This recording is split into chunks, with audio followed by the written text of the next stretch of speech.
राज्यातील अधिकारी आणि मंत्री हनी ट्रॅपमध्ये अडकलेत की काय अशी जोरदार चर्चा आहे। कारण एका बड्या नेत्यानं अनौपचारिक गप्पांमध्ये या संदर्भातला गौप्यस्फोट केल्याची माहिती मिळतेय। यामध्ये 72 वरिष्ठ अधिकारी, आजी आणि माजी मंत्री यांच्यावर ठपका ठेवला गेल्याचं समजतंय। नाशिकच्या बड्या अधिकाऱ्याचा सुद्धा यामध्ये समावेश असल्याची चर्चा सुरू आहे। नाशिकच्या पंचतारांकित हॉटेलमधला हा सगळा प्रकार असल्याचं समजतंय। हा हनी ट्रॅप होता की अधिकाऱ्यांची रासलीला होती हे देखील अद्याप अस्पष्ट आहे।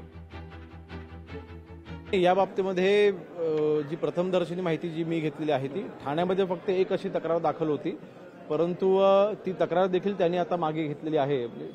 दोघाही व्यक्तींनी एकत्र मिळून आमची जे काही विषय होता आमचा हा मिटलेला आहे, त्यामुळे समन्वयाने त्यांनी तक्रार जी होती ती मागे घेतली गेलेली आहे। त्या व्यतिरिक्त अजून कुठल्याही अशा प्रकारची तक्रार ही ठाणे या विभागाकडे आलेली नाही, म्हणून सध्या तरी इथपर्यंत आपल्याला माहिती उपलब्ध आहे। लोकशाही मराठी ऐका, पहा, जागरूक रहा।